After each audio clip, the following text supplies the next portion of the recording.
សួស្តីបងប្អូនទាំងអស់គ្នាដំណើរខ្មោចនៅយប់នេះគឺជារឿងរ៉ាវមួយដែលកើតឡើងនៅក្នុងផ្ទះជួលមួយកន្លែងហើយរឿងនេះកើតឡើងចំពោះបងមួយក្រុមដែលមួយក្រុមគាត់នឹងមាន4នាក់ហើយ4នាក់គាត់នឹងទៅជួលផ្ទះជួលមួយខ្នងនឹងហើយពេលដែលទៅជួលគឺអត់មានដឹងពីព័ត៌មានអត់មានបានស៊ើបអត់មានបានអីទេគឺចូលទៅនៅបែបលឿនណាហើយក្រោយពេលដែលចូលទៅនៅផ្ទះមួយខ្នងនឹងហើយបានហេតុការណ៍រន្ធត់ផ្សេងវាចាប់ផ្ដើមកើតឡើងចំពោះពួកគាត់ហើយហេតុការណ៍ពួកគាត់ជួបចង្វាក់ខ្មោចលោកនីមួយៗគឺសាហាវមែនទែនរហូតដល់ថ្នាក់រត់ហើយចុងក្រោយពួកគាត់ក៏ដឹងដែរថាផ្ទះដែលពួកគាត់កំពុងតែជួលហ្នឹងវាធ្លាប់មានហេតុការណ៍អីខ្លះកើតឡើងអូខេចឹងក៏មកខាត់ពេលយូរចង់ដឹងថាបងទាំង4នាក់ហ្នឹងគាត់ជួបហេតុការណ៍អីខ្លះហើយវាគួរខ្លាចកម្រិតណាចឹងតោះចូលសាច់រឿងរបស់យើងទាំងអស់គ្នារឿងរ៉ាវមួយនេះកើតឡើងប្រហែលជា15ឆ្នាំមុនហើយបានកើតឡើងចំពោះបងប្រុសម្នាក់ឈ្មោះថាបងសាលដែលបងសាលកាលនោះគាត់ជានិស្សិតរៀនឆ្នាំទី2នៅសាកលវិទ្យាល័យមួយហើយមុខជំនាញដែលគាត់រៀនហ្នឹងគឺខាងគូគំនូរឬក៏គេហៅថាវិចិត្រករហ្នឹងណានឹងគឺបងសាលគាត់រៀនខាងហ្នឹងហើយការដែលគាត់រៀនគឺគាត់មានមិត្តភ័ក្តិ3នាក់ដែលប្រុសទាំងអស់ចឹងរួមទាំងគាត់ម្នាក់ទៀតគឺ4នាក់4នាក់គាត់ហ្នឹងគឺស្និទ្ធស្នាលគ្នាមែនតើតែតាមពិតទៅបងសាលគាត់មានមិត្តភ័ក្តិច្រើនតែគ្រាន់តែថា4នាក់គាត់ហ្នឹងគឺជាធីមដូចថាគ្រូដាក់ assignment ឬក៏ឲ្យធ្វើការជាក្រុមជាអីចឹងគឺ4នាក់គាត់ហ្នឹងតែងតែនៅជាមួយគ្នារៀនជាមួយគ្នាតាំងពីឆ្នាំទី1មកអញ្ចឹងដូចថាពួកគាត់4នាក់ហ្នឹងស្និទ្ធស្នាលគ្នាហើយមិនត្រឹមតែស្និទ្ធស្នាលគ្នាទេ4នាក់គាត់ហ្នឹងជួលបន្ទប់នៅជាមួយគ្នាទៀតហើយកាលសម័យហ្នឹងពួកគាត់4នាក់អត់សូវជាធូរធារអីប្រហែលទេអញ្ចឹង4នាក់គាត់ក៏ទៅជួលបន្ទប់ជួល2ហើយមកបន្ទប់នៅ2នាក់មកបន្ទប់នៅ2នាក់តែជាបន្ទប់ជាប់គ្នាហើយ4នាក់គាត់នៅអញ្ចឹងធ្វើការជាមួយគ្នាយប់ខ្លះទៅគ្មានបានគេងទេអ្នករៀនខាងសិល្បៈខាងគំនូរអីហ្នឹងគឺគាត់ដឹងហើយពេលខ្លះទៅគូរូបគូអីហ្នឹងដាច់យប់គ្មានបានដេកគ្មានបានពូនទេប៉ុន្តែគាត់ថាសប្បាយការសម័យរៀនហ្នឹងទោះបីជាហត់តិចមែនតែសប្បាយហើយពេលខ្លះដូចថារៀងធុញទ្រាន់រៀងអីក៏ទុកកនូម្ដុំទៅព្រោះឲ្យមកអង្គុយផឹកអង្គុយអីក្នុងបន្ទប់ជួលគេហ្នឹងហើយការហ្នឹងចឹងនៅសប្បាយ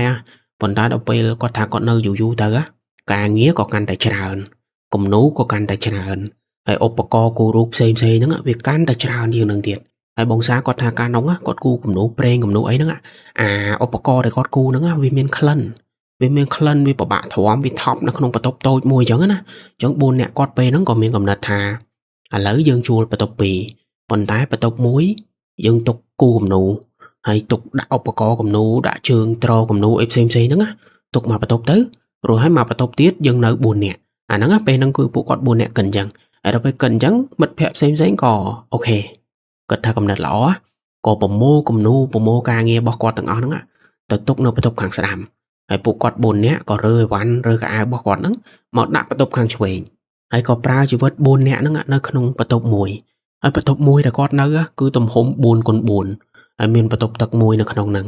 ចុះបងប្អូនគិតមើលមនុស្ស4នាក់នៅក្នុងបន្ទប់តូចមួយប៉ុណ្ណឹងពិបាកនៅមែនទេប៉ុន្តែក៏ហ្នឹងហើយពួកគាត់ថាសប្បាយហើយអត់មានបញ្ហាអីទេឲ្យតែថានៅបានអញ្ចឹងណាដោយសារតែពេលហ្នឹងដូចប្រាប់អញ្ចឹងគាត់អត់សូវធូរធារទេអញ្ចឹងនៅបាននៅសិនហើយក៏ប្រើជីវិតធម្មតាអញ្ចឹងទៅហើយកាលសម័យហ្នឹងបងសាលគាត់ថា4នាក់គាត់ហ្នឹងមុនពេលដែលទៅរៀនម្ដងតែងតែចូលញ៉ាំបាយនៅកន្លែងហាងបាយមួយកន្លែងតែតាមពិតទៅមិនមែនហាងអីទេដូចថាកន្លែងលក់បាយហ្នឹងគាត់លក់តាមផ្លូវហើយអ្នកលក់បាយហ្នឹងគឺពូម្នាក់ហើយពូអ្នកលក់បាយហ្នឹងដូចថាគាត់ព្រឹកឡើងគាត់រុញអាតេះបាយរបស់គាត់ហ្នឹងមកដាក់នៅកន្លែងមួយអញ្ចឹងទៅrồiហើយក៏រៀបតុរៀបអីហើយមានឆាត់មានអីបាំងកម្ដៅឲ្យភ្ញៀវដែលមកញ៉ាំបាយគាត់អញ្ចឹងណានឹងនិយាយទៅវាមិនហាងទេវាជាតូបលក់បាយនៅតាមផ្លូវតែពួកគាត់4នាក់ហ្នឹងមកញ៉ាំជាប្រចាំដោយសារតែឆ្ងាញ់ហើយក៏ពូអ្នកលក់បាយហ្នឹងរស់រាយរាក់ទាក់ជាមួយគាត់អញ្ចឹងណាហើយពូអ្នកលក់បាយហ្នឹងពេលខ្លះគាត់មកលក់តែឯងហើយពេលខ្លះទៀតគាត់មកលក់ជាមួយប្រពន្ធអញ្ចឹងទៅតែពេលខ្លះលក់បានតែបន្តិចទេប្រពន្ធក៏ទៅផ្ទះវិញអញ្ចឹងណាតែបងសាលជាមួយមិត្តភ័ក្តិគាត់នឹងអត់ដែរខ្វល់ខ្វាយរឿងប្តីប្រពន្ធគេទេគាត់តែថាហ្នឹងអ្វីដែលគាត់ឃើញណាហើយគាត់តែញ៉ាំជាប្រចាំអញ្ចឹងអត់មានបញ្ហាអីទេប៉ុន្តែស្រាប់តែថ្ងៃមួយ4នាក់គាត់ហ្នឹងចេញពីបន្ទប់ជួលរួចហើយទៅញ៉ាំបាយនៅកន្លែងពូលក់បាយហ្នឹងដូចដើមប៉ុន្តែគាត់ទៅលើកហ្នឹងគាត់ឃើញពូអ្នកលក់បាយគាត់អត់លក់បាយទេគាត់បាយជាទៅរើអវ៉ាន់គាត់ទៅរើឆាត់រើតូបរើអីរបស់គាត់ហ្នឹងដាក់លើលំអកជាទូទៅពូម្នាក់ហ្នឹងគាត់លក់បាយហើយគាត់អត់យកឧបករណ៍របស់គាត់ទៅផ្ទះទេគាត់រៀបចំនៅកន្លែងក្លៀនចាំងផ្ទះគេហ្នឹងrồiគាត់យកតង់ក្របតង់អីចឹងទៅប៉ុន្តែលើកហ្នឹងបងសាលទៅស្រាប់តែឃើញពូហ្នឹងរើតុករើកៅអីរើឆាត់រើអីដាក់លើលំអចឹងមានន័យថាម៉េចបងប្អូនមានន័យថាពូម្នាក់ហ្នឹងគាត់លែងចង់លក់ឬក៏គាត់បដូរកន្លែងឬក៏គាត់អីចឹងណា Trong bóng xa khởi những cọt có xu lên ra thả pù của anh. Tờ na của anh chụp lụi mến. Bạn pù này lụ bài nó còn thả cọt chụp lụi hai. Cọt thả cọt bắt đầu thì tăng cọt lên nơi nắng hai. Cọt thả khai tờ sọc tờ ấy bó cọt chẳng tờ. Vậy tớ cọt giấy đôi miền ca nghe miền ấy đã cọt thử tờ thua ập xì những á. Cọt bắt đầu một là bó ấy chẳng tờ.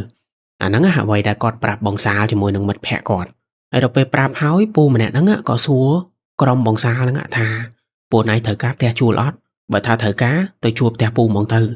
Để sao tập pu chụp nơi hào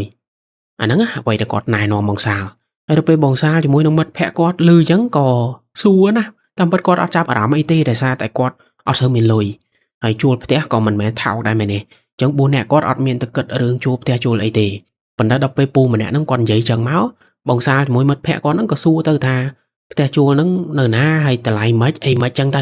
bản pu nè lộ bài nó có thà lỡ tờ tam cọt tứ trong cọt nom tờ mưa hẹp té chua mùi nắng á bà sân chiều ở này chúa pu chua oi thao tệ mà khai ta ha sập riêng bà này ở bông xa cho mũi mất phẹ cọt còn đã lừa cứ chạp ở rắm phim đói xa ta tháo chương bà tốp chua đây cọt chua thiệt bà tốp chua cọt chua sắp ngay nắng á mà bà tốp sam sập riêng chẳng pi bà tốp học sập riêng chẳng bà sân chỉ pu cọt tới chua té pu lại lộ bài nè chua mà khai ta ha sập riêng nắng chẳng mình chẳng đánh bạn đọc riêng hay chẳng đánh hói ban té nơi thiệt hay bịa thập té biết bà cọt chỉ thùng nhưng bà tốp bài mày nè giống bây nông phụ quạt buồn nè chạp ở rau mình tên phụ quạt nó có tới 8 pu này lộ bài nâng tử pu này lộ bài nâng nòm phụ quạt đó tiền nâng tới ai té đại pu này lộ bài nâng cứ nơi chân nâng ảnh ai đâu bây vậy tụi bên tụi máu bàn bông xa đằng thà tam bất nó té nâng á mình mới té pu này lộ bài thế pu này lộ bài nâng quạt chua to vì kia mà tăng tiền ai lớn nè quạt trong chua áo bông xa to chẳng á nè đại xa tại pu này lộ bài nâng quạt cọ lôi kìa cọt chua cọt cọ lôi kê trong bà sân chỉ cọt chơi nhà lớn nâng cọt ọt bàn lôi cọ tê trong pu này lô bài nâng cọt có trong chua tè nâng á to ao bong xa không đồng lại mà khái $50 ấy mình bách cọ lôi mình bách ấy tê bong ta $50 nâng tới đuôi hái trô nơi mòn nâng á vậy đã bong xa nâng mật phẹ cọt lư pu mà nè nâng bạp màu ở đập bơi lư hao đào trô từ mưa không tè trô ấy cứ khơi à ván khơi chan năng để cọt lô bài lô ấy nâng ó khơi tu ta cọ khơi ấy pin nâng ai pu này lũ bái cọt prap tia thà bà sơn chỉ pu này chua te mùi nâng á pu ai opco thằng on nâng á on này pra mong vậy thôi này bạch tinh ấy thì miên năng miên chan miên ấy hơi sạp ván thằng on nâng pu do ta nà thì pu cho tất cả ai pu tranh miên nâng thì cái miên nâng pu tục ai thằng on đập với bồn này cọt lư cán ta o thế ra bông bồn bạn sơn miên lối đập với bạn opco bạn chan bạn năng bạn ấy pra mà có play miên tầng tầng hao miên tầng pu khơi ấy mà sạch anh chẳng vì nào mình chắp ở đó mày nè hay bê nâng á chỉ bảo phết bê pi tròn cái cứ chịp tẹt mó tròn lỡ cứ chịp tẹt trừ hay mơ bị sờ bọ cái tới cứ sát bản mơ thằng miền ấy củi khai rồi cổ miền ở rong chầm lại ấy thế nè vậy tới đôi chịp tẹt là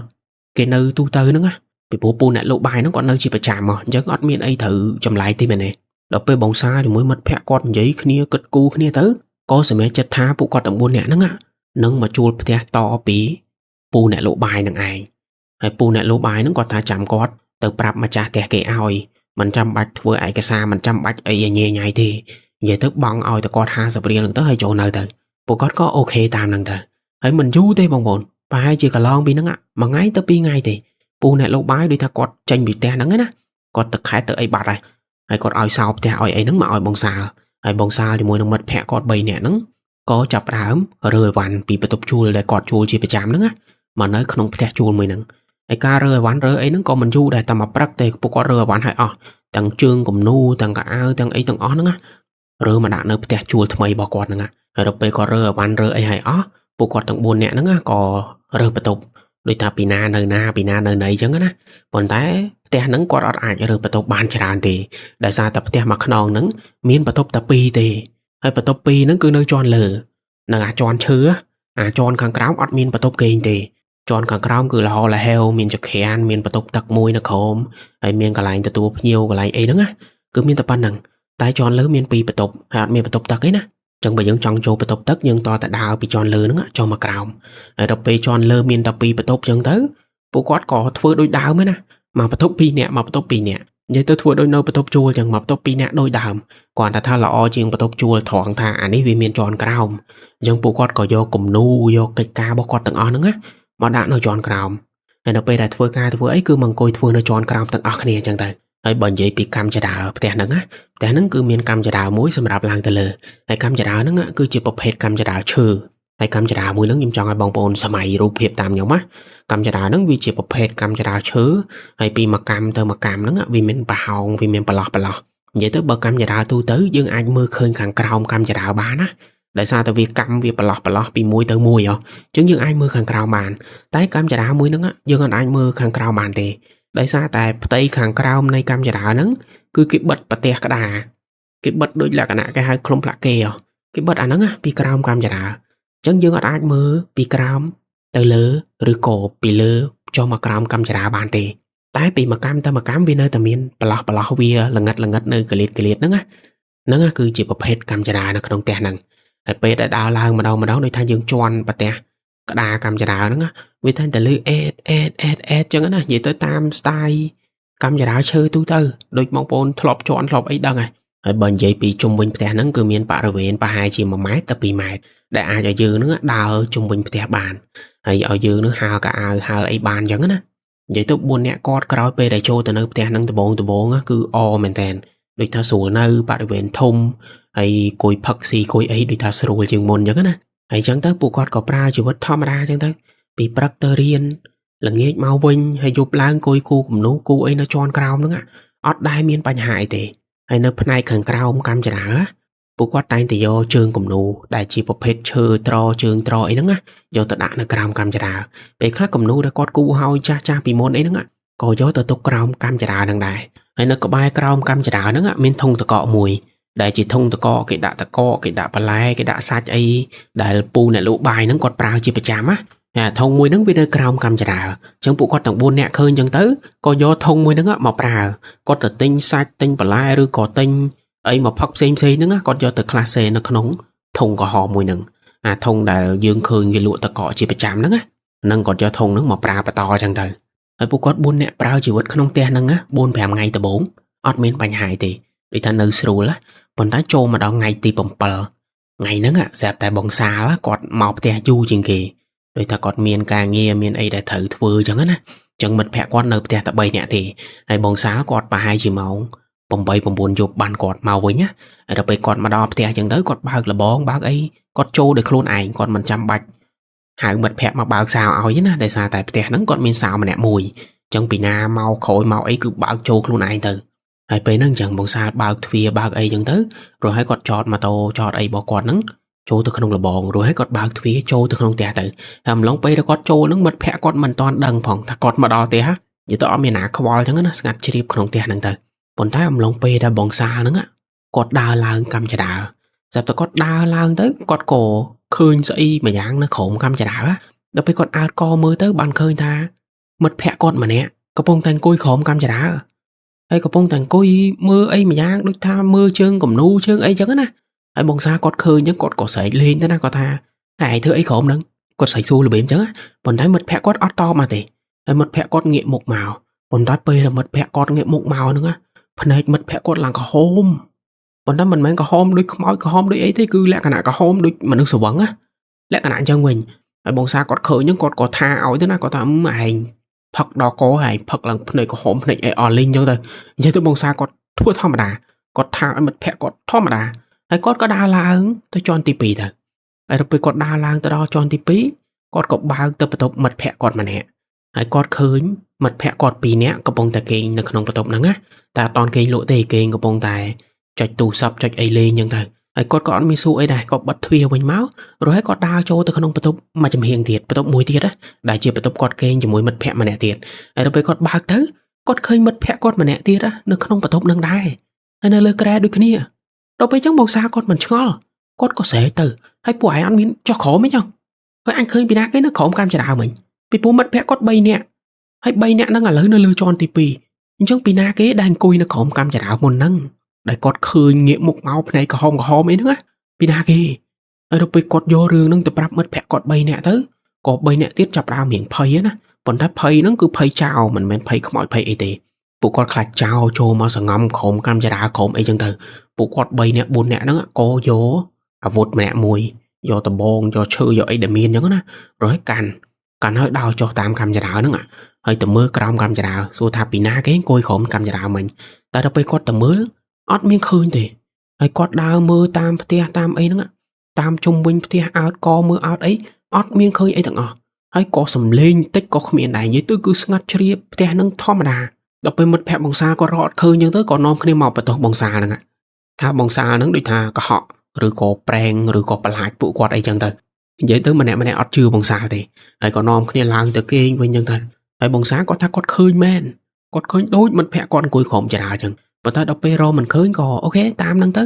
បើឯងមិនជឿក៏តាមហ្នឹងទៅណាហើយបងសាលគាត់ក៏បំភ្លេចរឿងនឹងចោលទៅដោយសារតែចោះទៅរកមិញគឺវារកអត់ឃើញមែនអញ្ចឹងក៏បានតែធ្វើប្រយ័ត្ននាំគ្នាបិទប្អួចបិទអីបិទទ្វារបិទអេចិត្តហើយគេងតាមធម្មតាទៅហើយកន្លងពីហេតុការណ៍ហ្នឹង2-3ថ្ងៃទៀតស្រាប់តែមានមិត្តភ័ក្តិម្នាក់ហ្នឹងខ្ញុំសុំដាក់ឈ្មោះបងអេចឹងណាខ្ញុំអត់ចង់ហៅឈ្មោះច្រើនខ្លាចច្រឡំណាចឹងហៅបងអេចោះបងអេហ្នឹងគឺមិត្តភ័ក្តិម្នាក់របស់បងសាលដែលនៅក្នុងផ្ទះហ្នឹងណាស្រាប់តែបងអេហ្នឹងយប់ហ្នឹងគាត់ឈឺបាត់ជើងតូច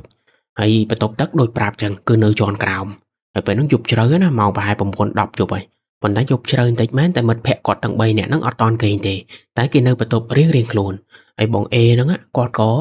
ដើរតាមកាំចរាហ្នឹងចុះទៅបន្ទប់ទឹកខាងក្រោមប៉ុន្តែពេលគាត់ដើរមកដល់កាំចរាហើយគាត់ឈានជំហានចុះពីកាំចរាមកកាំពីកាំស្រាប់តែគាត់ឃើញមានដៃមនុស្សលោកចេញពីប្រឡោះកាំចរាដូចថាលោកដៃចេញពីក្រោមកាំចរាហើយគាត់ឃើញអញ្ចឹងគាត់ឃើញប្រហែលត្រឹមកដៃលោកមកស្ទាបណាកន្លែងកាំចរាហ្នឹង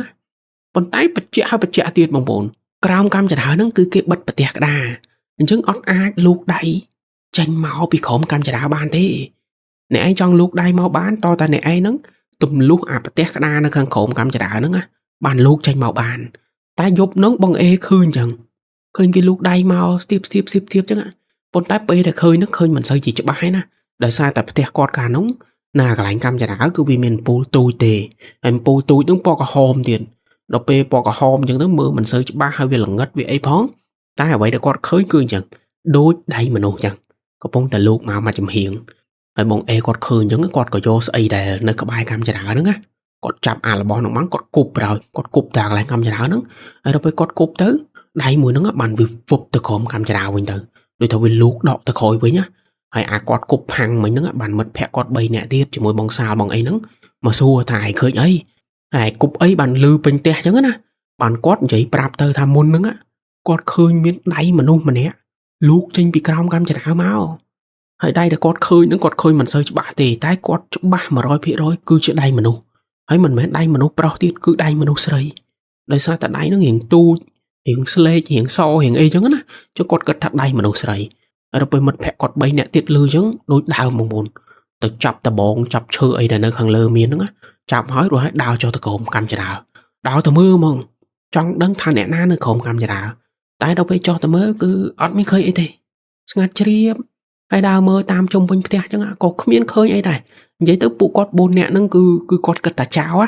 ហើយមនុស្សពួកគាត់4នាក់បងប្អូនមិនចាំបាច់ឲ្យខ្ញុំនិយាយទេមែនទេថាពួកគាត់ជាមនុស្សប្រភេទណាបងប្អូនគ្រាន់តែស្ដាប់ចឹងបងប្អូនអាចយល់ហើយថា4នាក់គាត់ហ្នឹងជាប្រភេទមនុស្សដែរ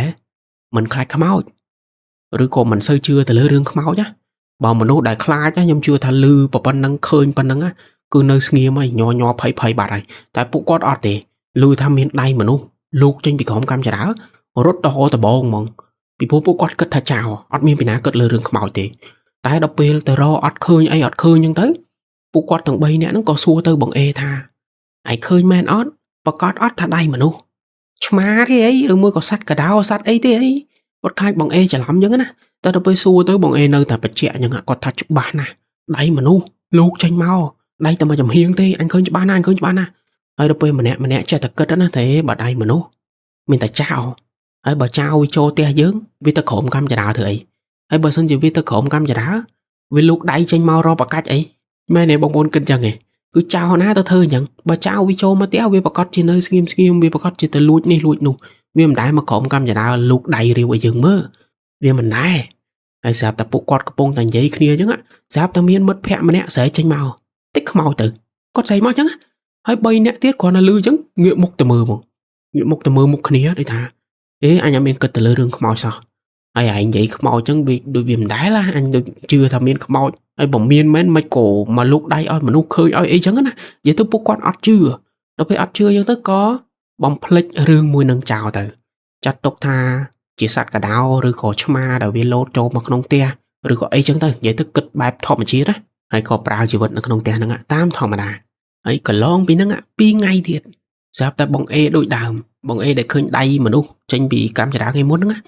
ស្រាប់តែបងអេហ្នឹងយប់ឡើងឈឺបត់ជើងតូចទៀតហើយអាយប់ដែលគាត់ឈឺហ្នឹងដូចថាគាត់នេះគាត់ភ្លេចគិតអារឿងដៃថ្ងៃមុនណាដល់ពេលចឹងទៅគាត់ដើរចុះតាមកម្មចរាហ្នឹងតាមធម្មតាប៉ុន្តែពេលដែលដើរចុះមកបាន2ទៅ3កាំស្រាប់តែគាត់ឮសំឡេងមនុស្សស្រោបខ្យល់មនុស្សដូចជក់បរិយប៉ុន្តែអានេះគាត់គិតខ្លួនឯងណាគាត់ថាគាត់ឮសំឡេងដូចមនុស្សបឺតដូចវាអញ្ចឹងដូចបឺតខ្យល់បឺតអីម្យ៉ាងអញ្ចឹងទៅឮចេញពីក្រោមកម្មចរាហើយបន្ទាប់ពីអាសំឡេងនឹងហើយស្រាប់តែឮសំឡេងមួយទៀត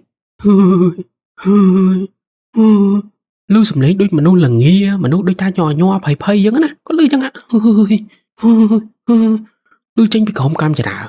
ហើយបងអេពេលហ្នឹងគាត់អត់ឆ្លេឆ្លាតដូចមុនទេគាត់អត់ទៅស្រែកហៅមិត្តភ័ក្តិអត់អីទេណាគាត់រត់ទៅយកដបងមួយដបងហ្នឹងវានៅក្បែរកម្មចរាទេហើយរត់យកដបងហ្នឹងហើយគាត់ដើរចុះពីកម្មចរាហ្នឹងទៅមើលនៅក្រោមចរាហ្មងថាពីណានៅក្រោមចរាហ្នឹងដល់ពេលគាត់ចុះទៅដល់មើលទៅវិញទៅមកអត់មានឃើញអ្នកណាទេតែអាសំឡេងមិញហ្នឹងគាត់ថាច្បាស់ណាស់ចេញពីក្រោមកម្មចរាដល់ពេលអញ្ចឹងទៅធ្វើម៉េចមិនបានត្រឹមតែឆ្ងល់បានត្រឹមតែគិតណាគិតច្រើនណាគិតនេះគិតនោះគិតនេះគិតនោះអាកន្លែងហ្នឹងទៅសាកគាត់មែនទេណាបើសិនជាមនុស្សធម្មតាខ្ញុំគិតថាអត់ហ៊ានចុះមកទេ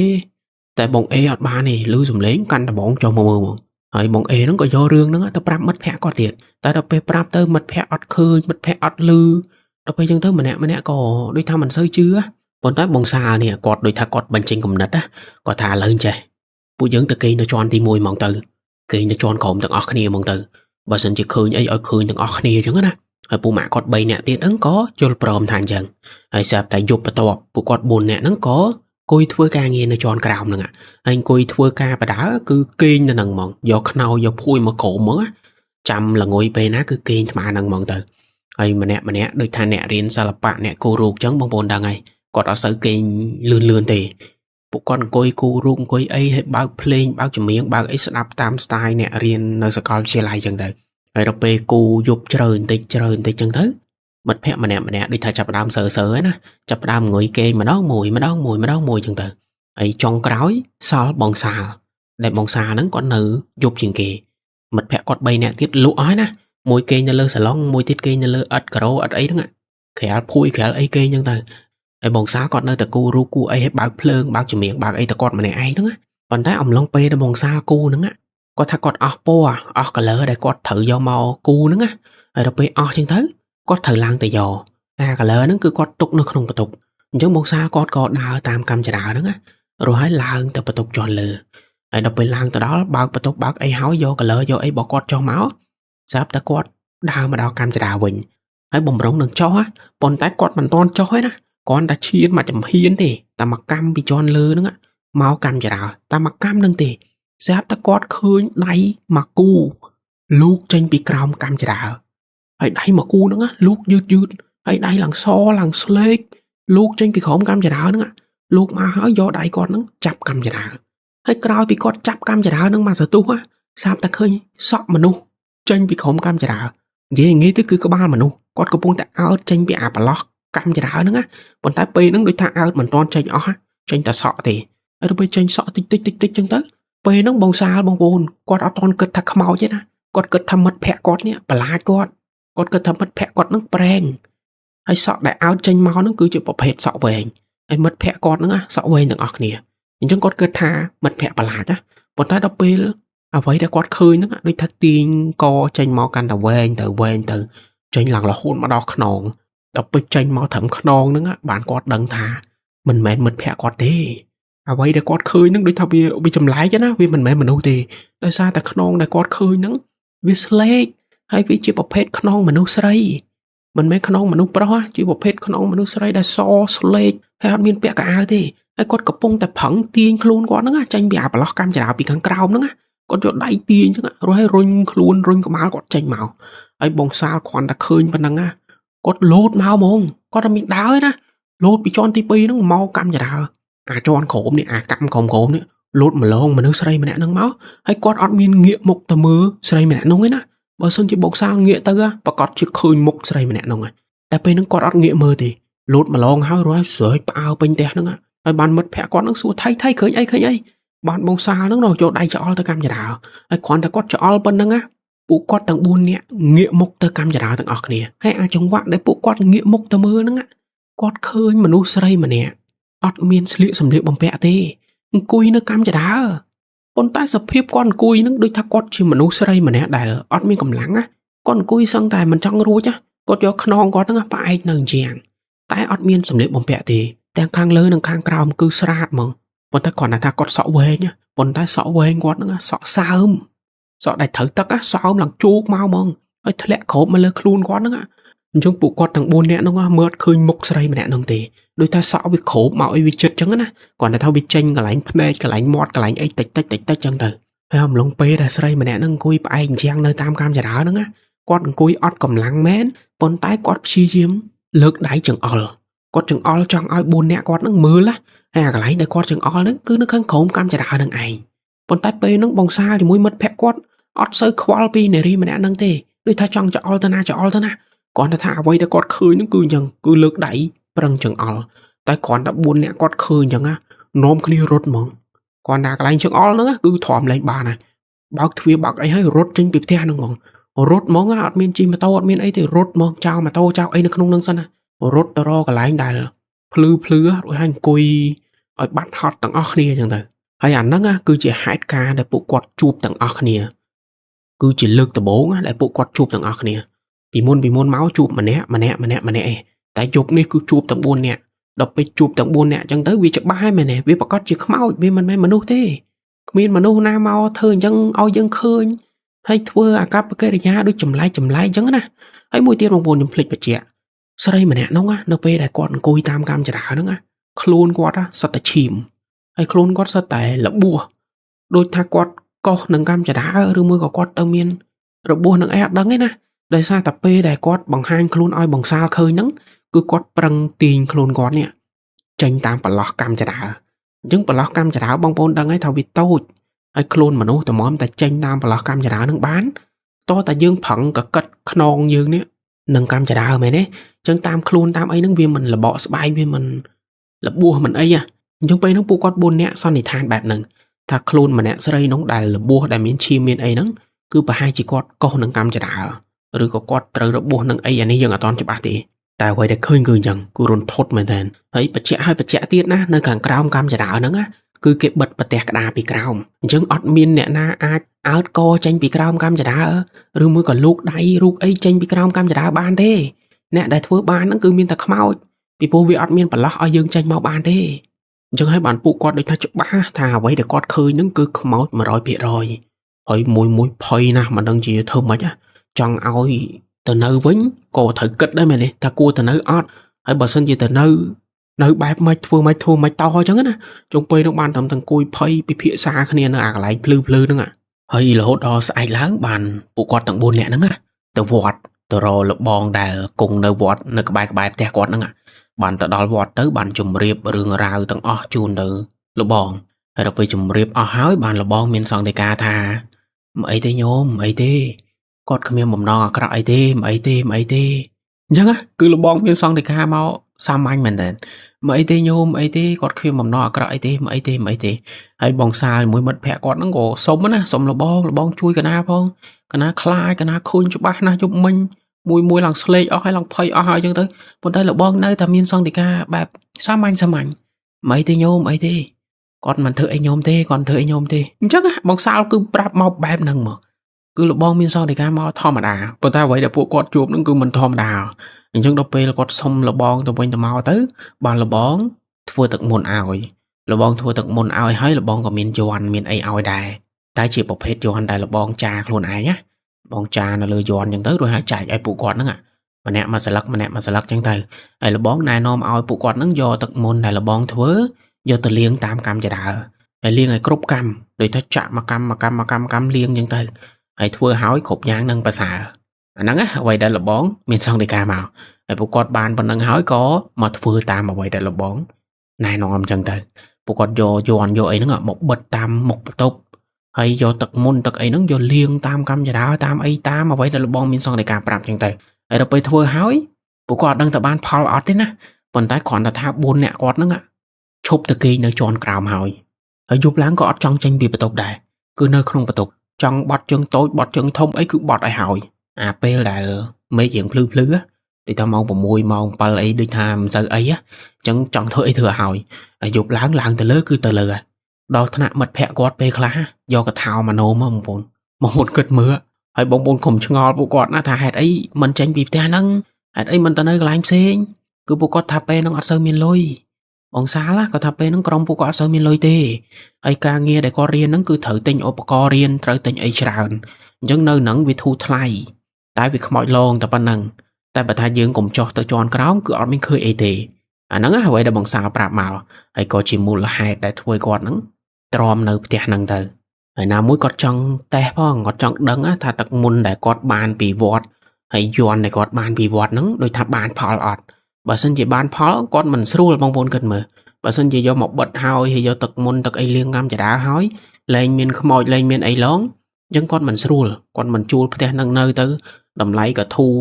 នៅក៏ស្រួលទៀតអស់ខ្មោចអស់អីចឹងទៅមិនល្អមែនទេអញ្ចឹងពេលហ្នឹងគាត់ចង់សាក់លបងសិនបន្ទាប់ពីបានយន់បានអីមកហើយហ្នឹងណាប៉ុន្តែបងសាលគាត់ថាក្រោយពេលដែលគាត់យកទឹកមុនទៅលាង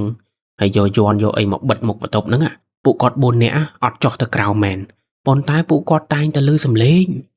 ហើយសំឡេងដែលគាត់ឮហ្នឹងគឺសំឡេងដូចមុនអញ្ចឹងសំឡេងដូចមនុស្សស្រោបខ្យល់អ្វីម្យ៉ាងដូចល្វីអញ្ចឹងស្រោបអីម្យ៉ាងមិនដឹងទេហើយសំឡេងមនុស្សស្រីល្ងាហឺល្ងាអញ្ចឹងហើយពេលខ្លះទៀតសំឡេងដើរតាមកម្មចរាតែមិនមែនដើរទេដូចលក្ខណៈទាញឬក៏កោះកម្មចរាដូចគាត់យកដៃយកអីគាត់ហ្នឹងកោះតាមកម្មចរាហើយពេលខ្លះឮសំឡេងមនុស្សស្រីយំនៅតាមកម្មចរាអញ្ចឹងទៅហើយមិនត្រឹមតែឮសំឡេងទេមិត្តភ័ក្ដិគាត់ពេលខ្លះដូចថាភ្លេចខ្លួនណាដូចថាយប់ឡើងឈឺនោមឈឺបត់ជើងធំអីចឹងដូចថាគាត់ភ្លេចខ្លួនគាត់ក៏ដើរមកកម្មចរាហ្នឹងបំរុងនឹងចុះប៉ុន្តែគ្រាន់តែដើរមកកម្មចរាហ្នឹងស្រាប់តែឃើញនារីថ្ងៃមុនហ្នឹងដែលសក់សើមគ្រប់មុខគ្រប់អីហ្នឹងអង្គុយនៅតាមកម្មចរាហើយអង្គុយបាយខ្នងឲ្យពួកគាត់ហើយអត់មានស្លៀកសម្លៀកបំពាក់អីទេអញ្ចឹងពូម៉ាក់បងសាលគ្រាន់តែឃើញអញ្ចឹងគឺឈប់លែងចង់ឈឺនោមលែងចង់អីរត់ចូលមកក្នុងបន្ទប់វិញហើយអញ្ចឹងពួកគាត់ប្រើប្រាស់ជីវិតនៅក្នុងផ្ទះហ្នឹងគឺអញ្ចឹងគឺអត់ចុះទៅក្រោមទេឈឺបាត់ជើងឈឺអីគឺដាក់កថាសិនហើយចាំព្រឹកឡើងចាំយកទៅលាងយកអីចឹងទៅនិយាយទៅអាណិតពួកគាត់ដែរណាតែក៏ទ្រាំហើយលុះរហូតដល់ថ្ងៃមួយដូចថាពួកគាត់តនេពីរៀនណាពួកគាត់ក៏មានកំណត់មួយថាចង់ស្វែងរកអាចកំបាំងនៅក្នុងផ្ទះហ្នឹងគាត់ចង់ដឹងថាមនុស្សស្រីដែលគាត់ឃើញហ្នឹងជាណាគេហេតុអីគាត់នៅក្បែរកម្មចរាហ្នឹងហេតុអីគាត់មកលងមកឲ្យយើងឃើញអីចឹងទៅនិយាយទៅគាត់ចង់ដឹងណាអញ្ចឹងបងសាលជាមួយនឹងមិត្តភ័ក្ដិគាត់ហ្នឹងក៏ចាប់ផ្ដើម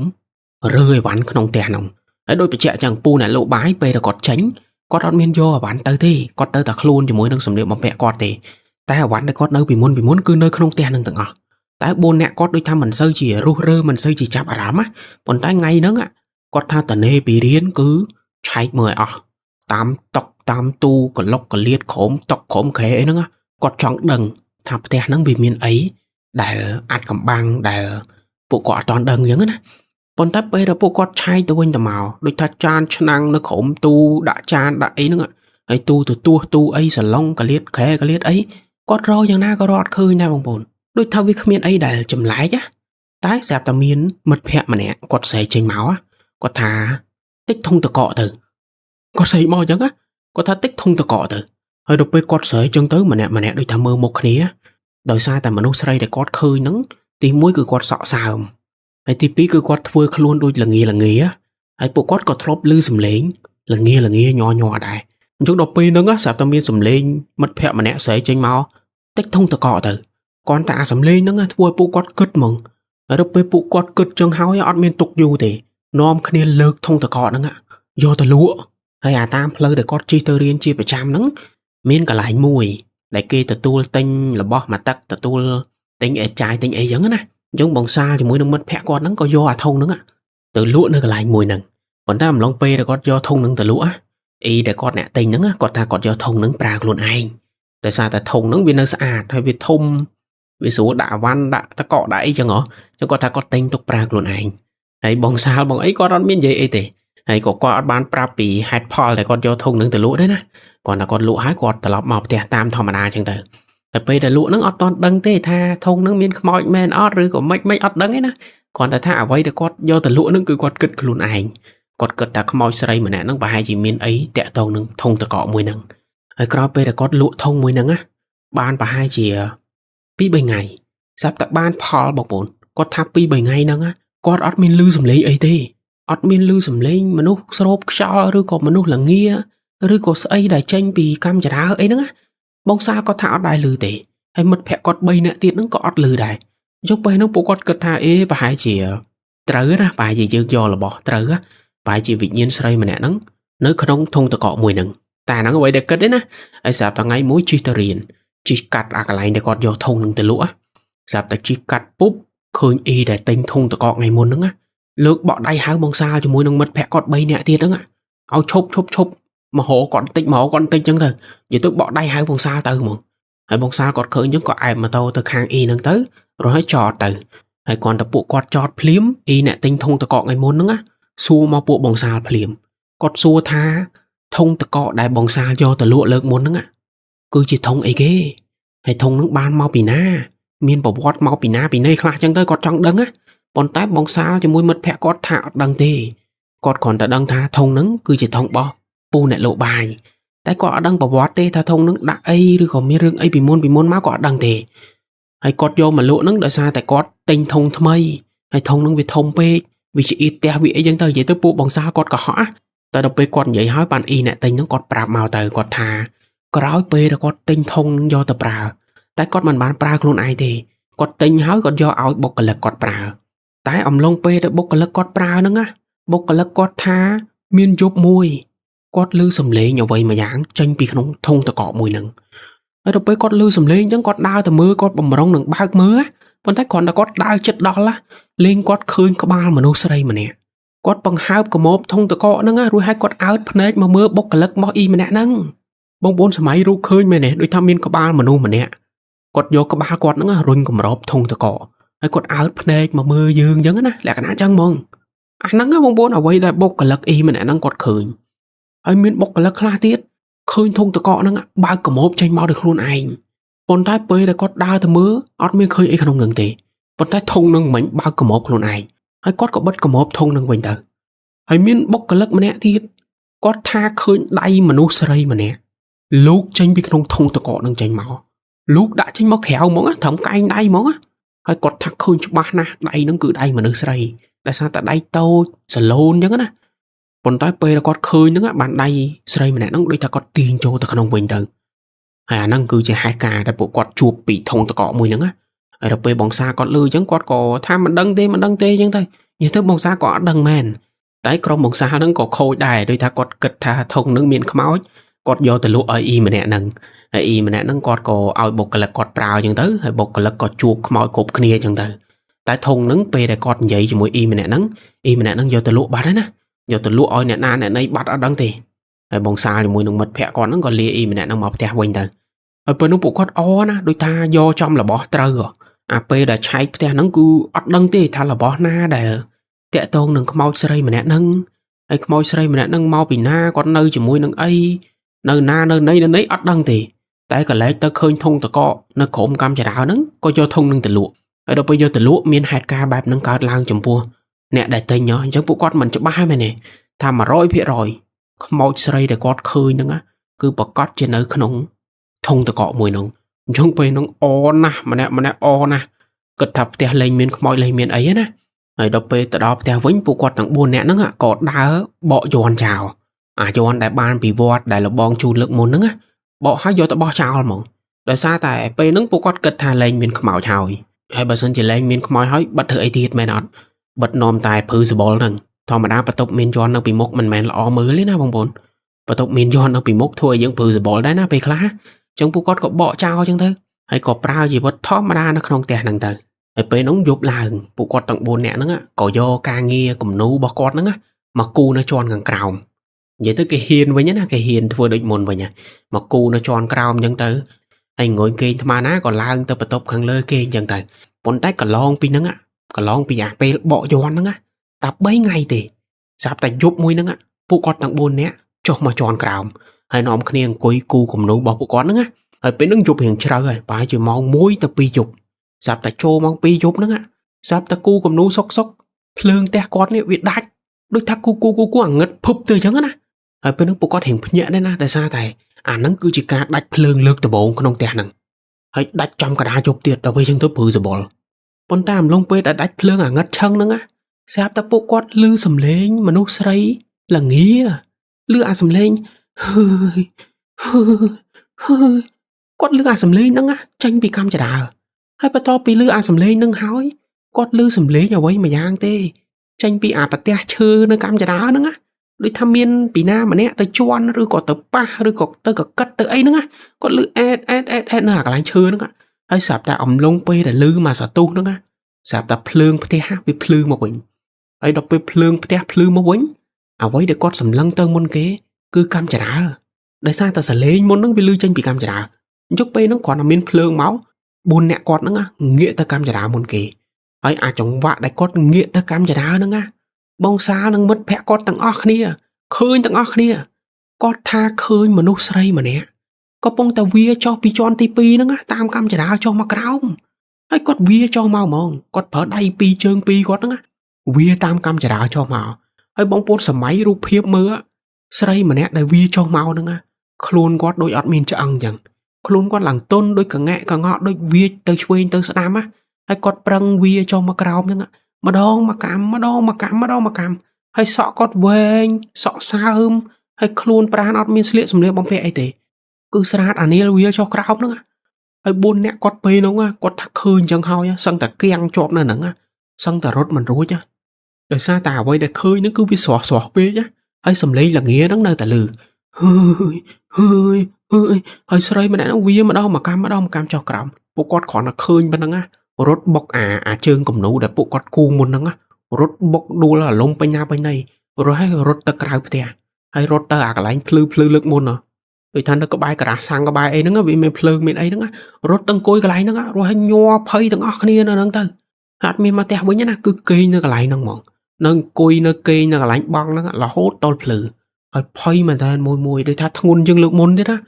Lực muốn khơi mà nó srei mà nè nâng côi thò mà nà thì. Bọn ta lực nâng khơi vía bao bồn cất mưa. Rụp hiếp môi nâng ra há á. Hay khơi bộ quát buồn nè. Hình chân tầng ọc này bầm bầy. Hay khơi đôi khơi tầng ọc. Do mà vậy tớ á. Cứ khơi đôi khơi tầng ọc. Đọc bây chân tớ bộ quát buồn nè nâng á. Than lên nơi tè nâng tìa đây. Hay còn lên chọn đăng, lên chọn lư. Lên chọn sơ bro ạt cầm băng ấy xem nâng á. Đại tha hạt ấy. Srei mà nè nâng nơi tè nâng. Hạt ấy quát bằng hàng khôn bạp nâng. Hạt ấy quát nơi tài cả lên cam chả đá. Hạt ấy chẳng á. Bây nó bộ quát lên chọn đăng à. Bộ quát giấy khnia thas ai lao nâng á.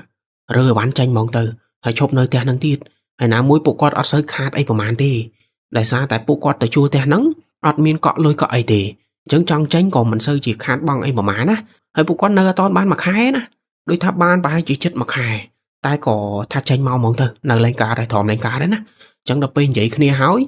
Sai lao nâng á. Mê plư. Còn nóm khnia chô tờ không tè nâng mà đòn tiết. Hãy chô tờ lực nâng cứ chô tờ rơi bàn. Mình men chô tờ nỡ tiết đấy ná. Chô tờ rơi bàn. Lông bê đã quát rơi văn rơi cả rơi ấy bọc quát hào á. Quát có mà rớ chương cu cầm nụ bọc quát. Chương chư để kê trò cái đa cầm nụ kê cho cu cho ấy không bốn. Nâng chương cầm nụ nâng á. Chỉ tu tới quát đã nâng krao cam chà đà. Lông bê nâng á quát có tờ rơ chư nâng nâng khổng cam chà đà từ. Phần tay lông bê rơ nâng á. Miên mật phẹ mà nè quát xế chênh máu á. Đòi quát xế chênh máu tha. Tích miên khmoi khổng cam chà đà nâng từ. Còn sạch màu nhắn á. Sạch bạp lẹ cả nạc khmiên hát khmiên phó lấy thì. Vậy tới nó khơi cứ sạch màu mong. Có ta tích miên khmoi cho khổng cầm chả đà nâng tới. Hay đọc bê bóng xa cọt lư chẳng có sạch chê nó có ta ấy anh chí sấy chẳng. Này anh bông khai bó ấy sấy ấy chẳng. Hay mất phép con nâng ọt chộp thì. Lông bê đã rơ nâng sạch màu thì ra. Tích miên khmoi cọp nâng khổng cầm chả đà nâng tới. Tích khổng ớt cờ để dương cho nâng miên xạ sọc nâng khổng nâng tới. Có gì chẳng không có sạch màu bạp lẹ cả nạc sạch lê nhá. Để sao bê nâng bê bạc à. Biệt miên ấy cùi khá chá. Hãy có sẻ chẳng á. Hãy bóng xa ban thầm ta sẽ chê sẻ ấy chẳng tơ. Tái lông bê đã quát rư chương cu cầm nụ nâng á. Sao ta miên chương cu cầm nụ mối quát lùm. Hãy quát lùm tới quát có tập ba nâng. Tây kháng krao này cam chà đào. Đại kịp bật cả đá sạ đào bật không lạ kê. Nâng á vì ta lùm bọc bát cam chà đào nâng á. ធ្វើឲ្យបាតកម្មចរានឹងវាបែកដោយសារតែអាបាតដែលគេបិទនឹងវាស្ដើងទេហើយដល់ពេលអាលុំអញ្ចឹងទៅវាបែកប៉ុន្តែអាកន្លែងដែលវាបែកហ្នឹងបងប្អូនបងសាលគាត់ដើរទៅមើលស្រាប់តែគាត់ឃើញផ្ទៃខាងក្រោមកម្មចរាវាមានយ័ន្តវាមានកណាត់អីម្យ៉ាងដែលគេចាតូចព្រោះឲ្យវាបិទនៅអាកន្លែងក្រោមផ្ទៃកម្មចរាហ្នឹងហើយឃើញអញ្ចឹងអារម្មណ៍ល្អហើយណាប៉ុន្តែបងសាលជាមួយនឹងមិត្តភក្តិគាត់ទាំងអស់គ្នាហ្នឹងឆ្ងល់យូរហើយគាត់ឆ្ងល់ថាកម្មចរាហ្នឹងជាកម្មចរាឈើហើយហេតុអីបិទក្តារពីក្រោមធ្វើអីហើយមិនទុកឲ្យកម្មចរាហ្នឹងវាលហលហែវវាមានខ្យល់បក់ទៅវិញទៅមកទៅវាមិនល្អវាមិនស្រួលក្នុងការបោះកម្មចរាទៀតមែនទេប៉ុន្តែហេតុអីកម្មចរាហ្នឹងវាបិទប្រទេសក្តារពីក្រោមហើយដល់ពេលគាត់ឃើញយ័ន្តឃើញអីនៅខាងក្រោមហ្នឹងទៀតពួកគាត់ក៏ទាញអាក្តារហ្នឹងចេញមកបដ ாய் ដូចថាចង់ដឹងប៉ុន្តែមិនមែនទាញអស់ទេទាញតែអាកន្លែងដែលវាបែកហ្នឹងស្រាប់តែបងសាលគាត់ទាញអាឃ្លុំផ្លាក់គេហ្នឹងចេញមកពេលដែលគាត់ទាញចេញមកមិនមែនឃើញយ័ន្តតែមួយស្លឹកទេឃើញយ័ន្ត 2-3 ស្លឹកបិទតាមអាកម្មចរាហ្នឹងប៉ុន្តែបិទខាងផ្នែកពីក្រោយគាត់បិទតូចចឹងហើយគាត់វាយអាក្តារហ្នឹងផ្អឹបទៅកុំឲ្យគេឃើញលក្ខណៈអញ្ចឹងហើយដល់ពេលបងសាលគាត់ឃើញអញ្ចឹងមានអាមិត្តភ័ក្តិគាត់ម្នាក់ដែលស្រែកមុនហ្នឹងដែលស្រែកថាតិចមានខ្មោចក្រោមកម្មចរាហ្នឹងទៅអាមិត្តភ័ក្តិម្នាក់ហ្នឹងលេងដើរមកដល់បកយ័ន្តនឹងមើលមកបងប្អូនបកមកមើលដូចថាគាត់ឆ្ងល់ថាយ័ន្តនឹងអីគេអញ្ចឹងណាគាត់ដើរមកដល់គាត់បកឆ្វាច់រយគាត់យកមកអានអញ្ចឹងបងហើយបងសាលគាត់ឃើញគាត់ផ្ទះក្បាលម្ដាយគាត់ទៅផាច់គាត់ថាថៃហែងដឹងថាយ័ន្តនឹងយ័ន្តស្អីហើយមិនហែងបកយកអត់មានសួរគេសួរឯងអត់មានគិតអីទេមែនបានមិត្តភ័ក្តិគាត់នឹងគាត់ថាគិតអីទៀតយើងលែងនៅឯហ្នឹងបកមើលហ្មងទៅគាត់ទីលឿនអញ្ចឹងហើយគាត់ក៏បកអញ្ចឹងទៅបកសោះគ្រប់យ័ន្តបងប្អូនឃើញ 4-5 យ័ន្តបកមកហ្មងបកឆ្វាច់ឲ្យយកមកអានហើយអានគ្មានដាច់ទេហើយកន្លែងដែលគាត់ឃើញយ័ន្តឃើញអីហ្នឹងបងសាលគាត់សង្កេតមើលមែនតើណាគាត់ថានៅផ្ទៃខាងក្រោមចរាហ្នឹងអាកន្លែងងឹតយើងមើលមិនសូវឃើញណាគាត់ថានៅផ្ទៃខាងក្រោមហ្នឹងមានស្នាមអ្វីមួយយ៉ាងវាបតាក្បែរក្រោមហ្នឹងអានេះបើនិយាយឲ្យស្រួលយល់ណាពេលហ្នឹងបងសាលគាត់គិតថាប្រកាសជាស្នាមឈ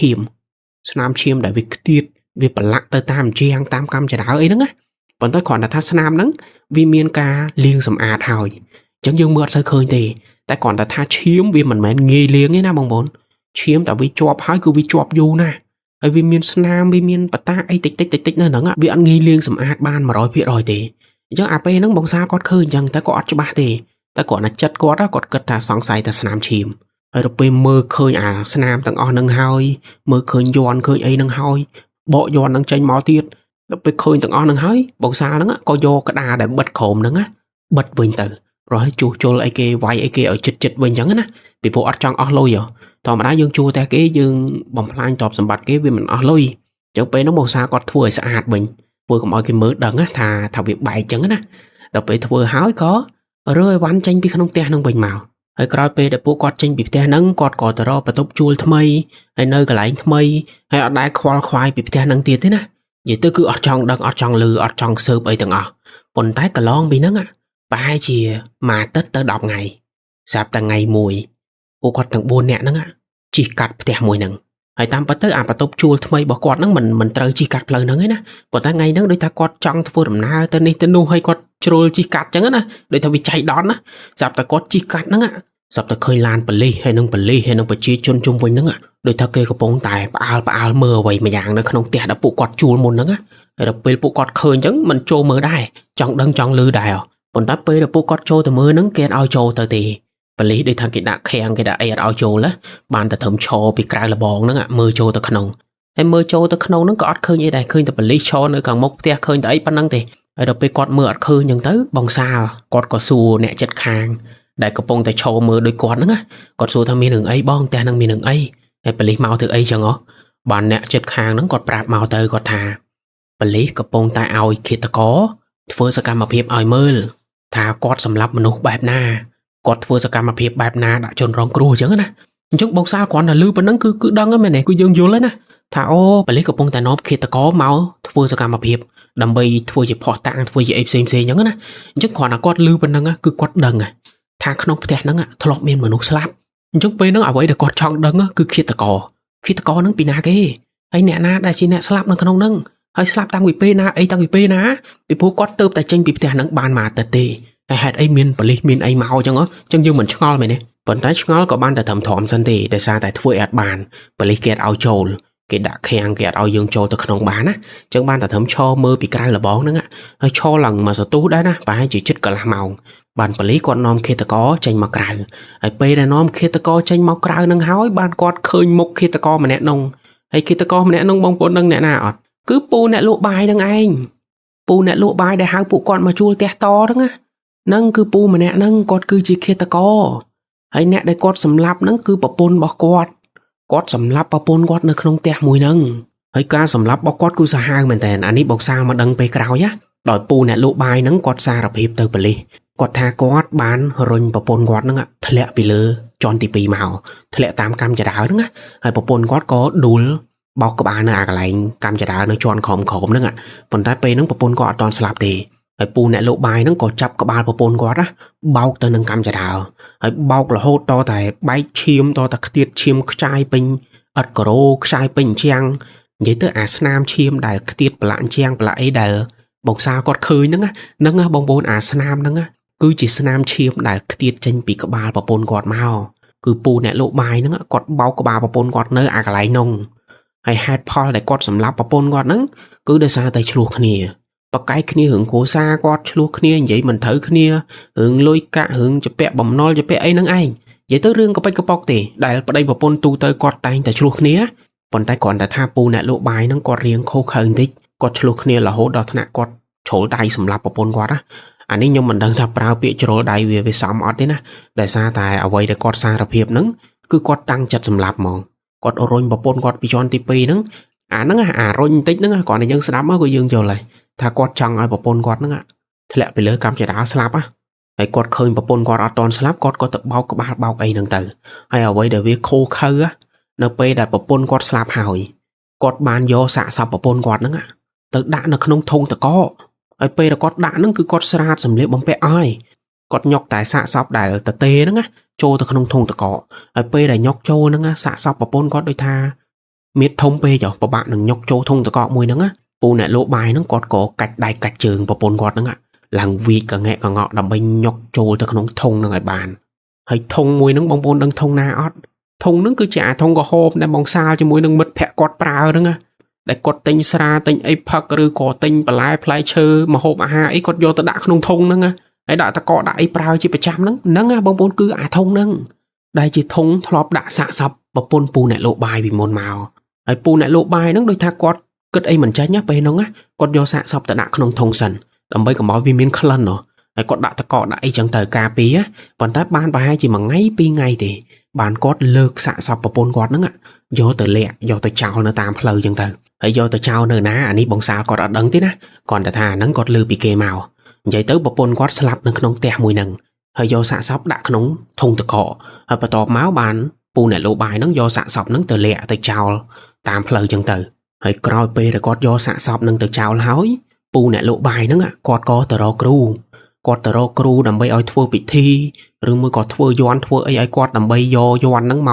កសកត់វិញ្ញាណប្រពន្ធគាត់ណានិយាយទៅពូអ្នកលក់បាយប្រហែលជាគាត់ជាមនុស្សដែលជឿទៅលើរឿងខ្មោចជឿទៅលើរឿងវិញ្ញាណអស់ហ្នឹងអញ្ចឹងពេលដែលគាត់សម្លាប់ប្រពន្ធហើយគាត់ទៅរកគ្រូភ្លាមទាំងតែពេលហ្នឹងគាត់អត់ទាន់ជួបខ្មោចលងប្រពន្ធគាត់មិនទាន់មកលងមករកគាត់អីទេប៉ុន្តែគាត់ទៅរកគ្រូមុនដើម្បីឲ្យគ្រូហ្នឹងជួយមុនអញ្ចឹងណាហើយដល់ពេលគាត់ទៅរកគ្រូហើយគាត់បានយ័ន្តគាត់បានអីហ្នឹងគាត់ក៏យកអាយ័ន្តមួយហ្នឹងមកបិទនៅខាងក្រោមកម្មចដាបិទនៅផ្នែកខាងក្រោយហើយបិទហើយបានគាត់បិទប្រទេសក្តារពីក្រោមកម្មចដានឹងមួយទៀតដើម្បីកុំឲ្យគេដឹងថាខាងក្រោមកម្មចដាហ្នឹងវាមានយ័ន្តមានអីចឹងទៅអាហ្នឹងបងប្អូនគឺហេតុផលថាហេតុអីក្រោមកម្មចដាហ្នឹងវាមានយ័ន្តគឺដោយសារពូម្នាក់ហ្នឹងគាត់សកត់វិញ្ញាណប្រពន្ធគាត់នៅក្នុងផ្ទះមួយហ្នឹងដើម្បីកុំឲ្យតាមគាត់បានកុំឲ្យលងគាត់បានអីចឹងទៅហើយនៅពេលដែលគាត់ធ្វើពិធីអស់ហើយគាត់បិទបាំងភ័ស្តុតាងគ្រប់យ៉ាងសូម្បីតែអាស្នាមឈាមស្នាមអីហ្នឹងក៏គាត់លាបថ្នាំលាបអីថ្មីនិយាយទៅគាត់សម្អាតឡើងមកស្អាតកុំឲ្យគេដឹងហើយដល់ពេលដែលគាត់សម្អាតភ័ស្តុតាងគ្រប់យ៉ាងអស់ហើយបិទយ័ន្តបិទអីរួចរាល់ទៀតហើយសាកសពប្រពន្ធគាត់ក៏យកទៅបោះចោលយកទៅលាក់ហើយទៀតគាត់ក៏ទៅរើអវ៉ាន់នៅកន្លែងលក់បាយគាត់ជាប្រចាំហ្នឹងហើយគាត់រើហ្នឹងដើម្បីយកមកទុកនៅផ្ទះហើយទុកនៅផ្ទះហើយគាត់នឹងចេញពីហ្នឹងហើយគាត់ឈប់នៅហ្នឹងនិយាយទៅគាត់បដូរទីតាំងបដូរកន្លែងគាត់កុំឲ្យប៉ូលីសចាប់បានអីចឹងណាហើយអាអំឡុងពេលដែលគាត់រើអវ៉ាន់រើអាកន្លែងគាត់លក់បាយហ្នឹងហើយបានបងសាលជាមួយនឹងមិត្តភ័ក្តិគាត់ហ្នឹងមកជួបបងប្អូនចាំបានទេអាពេលដំបង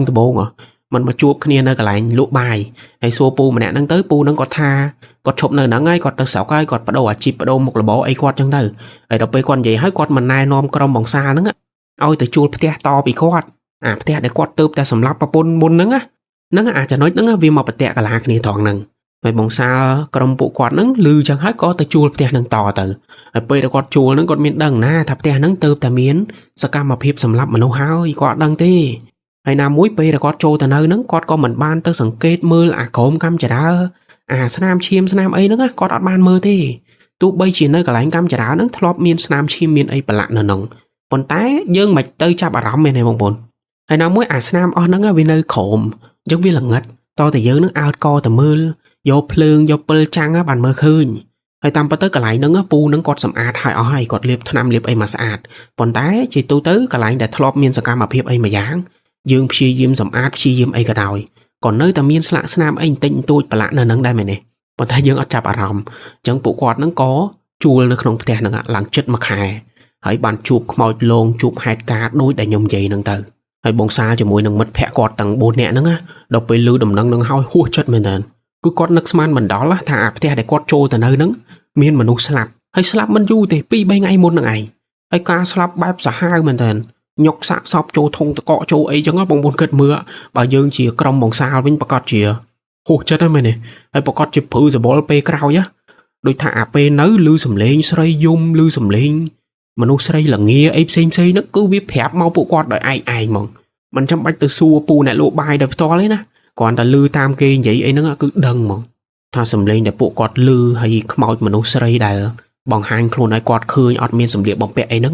nâng ai cứ bọc pôn bò pu này lộ bài hay à vậy để vi chia phi này há cứ pu này lộ bài đó á quạt mà bọc côn khôn ao bể để khôn ai quạt đào châu tao bỏ bể hay quạt xa đập hiệp mong ta quạt sầm lạp bọc pôn quạt đang đại bể mình toàn đằng rương thế nè hay còn mình toàn rò khơi xạ sọp mình toàn ấy đài giấy tới bà sân chỉ pu mà nè nâng quạt ở toàn xa đập hiệp có không biết nè ná tới chạp quạt đài đời xa ta kia ở toàn khơi xạ sọp thế tại pu nè lộ bài nâng tới xa đập hiệp mong hay hai Paul để quạt tới xa đập hiệp á cứ đời xa ta bọc pôn quạt nâng tới rò quạt tha dục là hơn bọc pôn quạt từ sế từ lông quạt từ cùng riêng quạt từ đi tha chong pia quạt chẳng nè trong pu nè lộ bài nó quạt tha quạt nợ cao đọc với quạt nợ cao chẳng tới quạt có mau xa đập hiệp để khôn ai hãy ban quản lý vô quạt nó mau thua sa cam mà hiệp xem đối để nhung vậy chẳng hãy đọc bên vậy đó cho nói nó bông vôn trăm bà nè pel đại bông xa chỉ mùi nâng mất phẹ quạt trô từ cam cam chả đã rồi hãy bác bát cam chả đã khơi giòn khơi ấy đó hãy mất phẹ quạt nó mình tiền giòn nâng tranh nâng bông vôn chả nói nâng đại nhung kịch tha ca tiền giòn tranh nâng cứ chỉ ca đó lên vị nhiên xây mà nè nóng ở miền xây phiếp đời xa tập pu nè lộ bái quát khung khen vị nhiên và pôn quạt đợi prao giòn tự bật nè cam cam chả đà còn tay mất phép bông xa đấy tự bỏ giòn nâng tranh hay còn đã bỏ giòn nâng tranh hay rư ở bán tranh bịp te nâng ta má tất tề xếp ta lư đầm nâng tháp lì chập bán khi ta có nó cứ pu nè lộ bài nâng ai hay pu nè lộ bài nó quát có ban xa đập hiệp tiệt quát tha quát nợ cá đời xa tập pôn quát tờ tam và pôn quạt tờ lon quạt ấy chẳng tay nhưng cho nói nâng đã thua nhung kịch hà ca tập bọ doan nâng hói cứ chỉ ca chui vị nhiên xây mà nè nắng áo tờ rô ở đây quạt khơi áo tờ rô khi tờ có khơi nhá tại nếu nhung kịch luôn ai nhá nào mong muốn á để ra tập bóng sao quạt bàn phải chạy cho nói nâng thế hay quạt có mình bán kịch đài tham mật phẹ quạt nắng chui vị nhiên xây mà nè nông á còn tay còn đã thay nhung sạp rừng màu trao hay nhung lư hạt ca nắng nhung cổ miên cùng nết bài nắng á nhung kịch tham mật phẹ quạt nắng hói đại tới chui vô ca là bự đáy bỏ quạt bỏ giòn nâng mà mưa nữa nâng hơi cứ chui ở sài mà nè nâng tờ ró khi ta có khởi hay cài máu bụ quạt cọt miên chụp hạt ca rồi thốt ấy tiệt đài đôi tha tăng bị từ nơi cái lạnh xi từ chụp tập xây nơi nâng bị nhiên sài mà nè nâng co ọt tới bằng hai kilo này bụ quạt khơi rồi còn mà lơ mà ấy cứ ọt miên tiệt đài còn té bằng xa chỉ mùi nâng mật phẹ quạt nâng có bán từ châu rúm bị thịt bón nơi phe nông đài đợi nơi phe nông ở nơi phe đài cái chắp khi ta có bàn hỏi chập pu nè lộ bài ta cắt tô tam chỗ áp chẳng tới khang mà cha te còn nó có rệp trong bị thi bòn hay thua bị thi bị chun bị nhiên xây mà nè nó ao ta căn sao có thể hộp ấy chẳng á em long pe đại thua bị thi nó bong xá cho mùi nó mất phẹ cọt bay nè tiết có thể cho rúm bị thi mùi nằng đài rồi hay có tranh ta bên pra chỉ vật thom nà còn tới bong xá cho mùi mất phẹ cọt á cọt thá cào pe để cọt tranh bị lại nằng tranh bị áp te đại mọi lố nữa cọt thá chỉ vật bóc bụ cọt tầng buôn nè và sao lang mình tên ដូចវិញ្ញាណស្រីម្នាក់នឹងតាមជួយគាត់ឬមួយក៏មិនអានេះយើងអត់ដឹងទេណាគ្រាន់តែថាពួកគាត់នេះគឺជោគជ័យមែនតើរៀនក៏ជោគជ័យបានការងារល្អទាំងអស់គ្នាហើយមានពេលខ្លះពួកគាត់ចង់សុំការងារឬក៏សុំអីចឹងបងសាលមិត្តភក្តិគាត់អីហ្នឹងតែងតែនឹកទៅដល់នារីម្នាក់នោះហើយគាត់អត់ស្គាល់ឈ្មោះទេគាត់គ្រាន់តែនឹកឃើញគាត់នឹកទៅដល់នារីម្នាក់ហ្នឹងទៅហើយគាត់សុំគាត់ថាគាត់សុំការងារមួយនេះបើសិនជាបានមែនចាំគាត់ធ្វើបន់ធ្វើអីឲ្យចឹងហើយគាត់ថាអំឡុងពេលហ្នឹងគាត់សុំលើកណាក៏បានដែរដូចនារីម្នាក់ហ្នឹងមកសងគុណគាត់ឬមួយក៏មិនអានេះយើងមិនដឹងទេណាឬមួយក៏ពួកគាត់ដូចថាសំណាងដោយខ្លួនឯងឬមួយក៏មិនអានេះក៏នឹងឯងអត់ច្បាស់ដែរគ្រាន់តែថាអាហ្នឹងអារម្មណ៍ពួកគាត់គាត់គិតថានារីម្នាក់ហ្នឹងមកតាមជួយពួកគាត់តែតាមជួយតែមួយរយៈទេក្រោយមកក៏សុំអីកន្លែងបានសុំអីកន្លែងបាននិយាយទៅបានតែមួយឆាវអញ្ចឹងណាហើយបើសិនជាយើងនិយាយទៅដល់ធុងតកអាធុងដែលបងសាលជាមួយនឹងមិត្តភក្តិគាត់យកទៅលក់រួចហើយខ្មោចទៅលងនៅអាកន្លែងគាត់លក់ហ្នឹងចំណុចហ្នឹងខ្ញុំក៏មិនច្បាស់ដែរណាបងប្អូនថាហេតុអីវិញ្ញាណស្រីម្នាក់ហ្នឹងគាត់ទៅបង្ហាញខ្លួននៅធុងតកមួយហ្នឹងហើយគាត់បង្ហាញខ្លួនឲ្យបុគ្គលិកអ្នកលក់អេចាយហ្នឹងឃើញអាហ្នឹងខ្ញុំក៏អត់ច្បាស់ដែរណាបើតាមខ្ញុំគិតប្រហែលជានារីម្នាក់ហ្នឹងគាត់ដឹងថាសាកសពគាត់នៅក្នុងធុងតកមួយហ្នឹងដោយសារតែពូអ្នកលក់បាយហ្នឹងញុកគាត់ចូលទៅក្នុងធុងមួយហ្នឹងហើយដល់ពេលអញ្ចឹងទៅយើងយកធុងហ្នឹងទៅលក់គាត់ក៏បង្ហាញខ្លួននៅក្នុងធុងមួយហ្នឹងអញ្ចឹងណានិយាយទៅគាត់ចង់ឲ្យគេឃើញថាខ្ញុំនៅក្នុងធុងមួយហ្នឹងជួយខ្ញុំផងអីចឹងទៅពីព្រោះវិញ្ញាណបងប្អូនដឹងហើយគាត់គឺជាចិត្តមួយអញ្ចឹងណាគាត់គឺជាធាតុអីមួយអញ្ចឹងទៅគ្រាន់តែគាត់គិតណាវិញ្ញាណគាត់ហ្នឹងហោះទៅដល់ក្នុងបាត់ហើយអញ្ចឹងពេលហ្នឹងគាត់អាចនឹងគិតថាវិញ្ញាណគាត់នៅក្នុងធុងអញ្ចឹងគ្រាន់តែគាត់គិតបែបហ្នឹងវិញ្ញាណរបស់គាត់វឹបចូលទៅក្នុងអាធុងតកហ្នឹងបាត់ហើយអញ្ចឹងអ្នកដែលគាត់ឃើញដៃឃើញអីដែលអើតក្បាលចេញមកមើលតាមធុងតកអីហ្នឹងអាហ្នឹងហើយគឺដោយសារតែគាត់ចង់ប្រាប់ថាគាត់ស្លាប់នៅក្នុងធុងមួយហ្នឹងហើយចង់ឲ្យគេជួយអញ្ចឹងណាប៉ុន្តែប្រហែលជាគាត់និយាយអត់បានហើយគាត់មិនត្រឹមតែបង្ហាញខ្លួននៅធុងហ្នឹងទេគាត់មកបង្ហាញខ្លួននៅក្នុងផ្ទះទៀតអាផ្ទះដែលគាត់ស្លាប់ហ្នឹងហើយការបង្ហាញខ្លួនរបស់គាត់គឺនៅតែតាមកម្មចរាហ្នឹងដោយសារតែគាត់ស្លាប់នៅកម្មចរាមួយហ្នឹងហើយការបង្ហាញខ្លួនរបស់គាត់ដំបូងមិនគាត់អង្គុយនៅកម្មចរាហើយគាត់អង្គុយហើយគាត់យកដៃច្អល់គាត់ច្អល់ទៅក្រោមកម្មចរាហើយក្រោមកម្មចរាហ្នឹងគឺធុងតកហ្នឹងឯងអញ្ចឹងប្រហែលជាគាត់ចង់ប្រាប់ថាខ្ញុំស្លាប់នៅហ្នឹងគេញុកខ្ញុំចូលទៅក្នុងធុងតកអីចឹងណាប៉ុន្តែគាត់និយាយអត់បានដល់ពេលគាត់និយាយអត់បានគាត់បានតែត្រឹមអង្គុយអស់កម្លាំងហើយលើកដៃតិចហើយពេលហ្នឹងបងសាលជាមួយនឹងមិត្តភក្តិគាត់មានតែខ្វល់រឿងច្អល់រឿងអីគាត់តែឃើញអញ្ចឹងគឺនាំគ្នារត់អស់លេងអាហ្នឹងបងប្អូនគឺហេតុផលមួយខ្ញុំគិតថាគាត់ចង់ប្រាប់យើងតែគាត់ប្រាប់អត់បានហើយបើហេតុការមួយទៀតអាកន្លែងដែលគាត់វាចុះពីជាន់ទី2ហ្នឹងវាតាមកម្មចរាដោយប្រើដៃ2ជើង2អាឈុតនោះគឺព្រឺសបល់មែនតើប៉ុន្តែការវារបស់គាត់គឺគាត់ដូចជាបាក់ដៃបាក់ជើងគាត់ដូចជាអត់មានឆ្អឹងគាត់ដូចទុនកងកងក់បាក់ឆ្វេងបាក់ស្ដាំចំណុចហ្នឹងខ្ញុំគិតថាដោយសារតែពូអ្នកលក់បាយហ្នឹងញុកសាក់សពគាត់ចូលទៅក្នុងធុងតកហើយគាត់ញុកអត់បានដល់ពេលគាត់ញុកអត់បានគាត់មិនប្រឹងកាច់ដៃកាច់ជើងប្រពន្ធគាត់កាច់តកបាក់ខ្ទេចខ្ទីអស់ទៅបានញុកចូលទៅក្នុងធុងមួយនឹងបានតែនេះអ្វីខ្ញុំគិតទេណាអញ្ចឹងហើយបានពេលដែលគាត់បង្ហាញខ្លួនឲ្យក្រុមបងសាលឃើញហ្នឹងគាត់ដូចដៃជើងទុនដូចបាក់ដៃបាក់ជើងគឺដោយសារអញ្ចឹងដោយសារពូអ្នកលក់បាយហ្នឹងកាច់ឆ្អឹងរបស់គាត់ឲ្យបាក់អញ្ចឹងទៅនិយាយទៅគឺអាណិតស្រីម្នាក់នោះមែនតើគាត់ស្លាប់ដោយវេទនាប៉ុន្តែបងសាលគាត់ថាអ្នកចិត្តខាងម្ដុំហ្នឹងគេគិតបែបមួយផ្នែកទៀតអ្នកខ្លះគេអត់អាណិតខាងប្រពន្ធទេដោយសារតែគេថាចេះប្តីប្រពន្ធ2នាក់ហ្នឹងអាសាឆ្លោះគ្នាមែនតើហើយខាងប្រពន្ធពេលឆ្លោះម្ដងជេរប្តីជេរពូអ្នកលក់បាយហ្នឹងជេរអាក្រក់ណាស់ហើយពូអ្នកលក់បាយហ្នឹងគាត់ជាមនុស្សស្លូតគាត់អត់សូវជាតមាត់អត់សូវជាអីទេទោះបីជាគាត់ឆ្លោះគ្នាជាមួយប្រពន្ធគាត់ក៏គាត់មិនដែលវាយមិនដែលប្រើអំពើហិង្សាអីដែរប៉ុន្តែស្រាប់តែលើកហ្នឹងគេដឹងព័ត៌មានថាពូអ្នកលក់បាយហ្នឹងសម្រាប់ប្រពន្ធខ្លួនឯងអ្នកជិតខាងតំបន់ហ្នឹងគេភ្ញាក់ផ្អើលមែនតើដោយសារតែខុសពីអ្វីដែលគេឃើញអញ្ចឹងណាដោយថាគេឃើញពូម្នាក់ហ្នឹងស្លូតទេសុភាពទេហើយប្រពន្ធជេរអីអត់សូវហ៊ានតមាត់ប៉ុន្តែស្រាប់តែថ្ងៃមួយហ្នឹងលេងលើកដៃសម្រាប់ប្រពន្ធហើយសម្រាប់សាហាវមែនតើបោកក្បាលបោកអីនៅកម្មចរាចាចំណុចហ្នឹងដែលអ្នកភូមិពេលខ្លះគាត់គិតមកផ្នែកទៀតគាត់ថាប្រហែលជាខាងស្រីហ្នឹងជេរប្តីហួសហេតុពេកចឹងហើយបានប្តីដូចថាគាត់ទប់មិនបានណាពូអ្នកលក់បាយដូចថាគាត់អស់ទ្រាំធម្មតាមនុស្សយើងបងប្អូនវាមានកម្រិតក្នុងការអត់ធ្មត់បើសិនជាយើងធ្វើហួសហេតុយើងជេរគាត់ខ្លាំងពេកដៀលគាត់ខ្លាំងពេកពេលខ្លះគាត់ក៏ទប់មិនជាប់ដែរមែនទេប៉ុន្តែអានេះខ្ញុំមិនមែនកាន់ជើងពូអ្នកលក់បាយទេណាមិនមែនថាកាន់ជើងឲ្យគាត់នឹងទៅសម្រាប់ប្រពន្ធគាត់ទេគ្រាន់តែខ្ញុំចង់បញ្យល់ថាមនុស្សយើងគឺមានលីមីតមានភាពអត់ធ្មត់មួយដែលអាចទទួលយកបានណា ប៉ុន្តែបើសិនជាយើងជួបអ្វីដែលវាហួសហេតុវាលើសអាយប់ដែលកើតហេតុហ្នឹងមិនដឹងជាប្រពន្ធពូលោកបាយហ្នឹងជេរអីគាត់ទេឬក៏ធ្វើអីគាត់ក៏យើងអត់ដឹងដែរដោយសារតែយើងអត់នៅក្នុងហេតុការណ៍តែគ្រាន់តែថាជឿទៅមិនដែលពូម៉ូតូដប់ហ្នឹងគាត់សុកគាត់ទៅសម្លាប់ប្រពន្ធទេវាអាចនឹងមានរឿងអីមួយយ៉ាងអញ្ចឹងណាអាចនឹងប្រពន្ធគាត់ជេរគាត់ឬមួយក៏ deal គាត់មើងងាយគាត់អីចឹងទៅគាត់ទប់មិនជាប់គាត់ក៏សម្លាប់ប្រពន្ធគាត់ទៅតែអានេះមុំមួយផ្នែកទៀតទេណាបងប្អូនអ្នកចិត្តខាងគាត់ឃើញបែបហ្នឹងតែក៏ហ្នឹងឯងយ៉ាងណាក៏ដោយក៏ពូអ្នកលក់បាយហ្នឹងគាត់ធ្វើខុសហើយគាត់សម្លាប់មនុស្សគាត់ក៏ត្រូវទទួលទោសតាមច្បាប់ចឹងទៅហើយហ្នឹងបងប្អូនគឺរឿងរ៉ាវទាំងអស់ដែល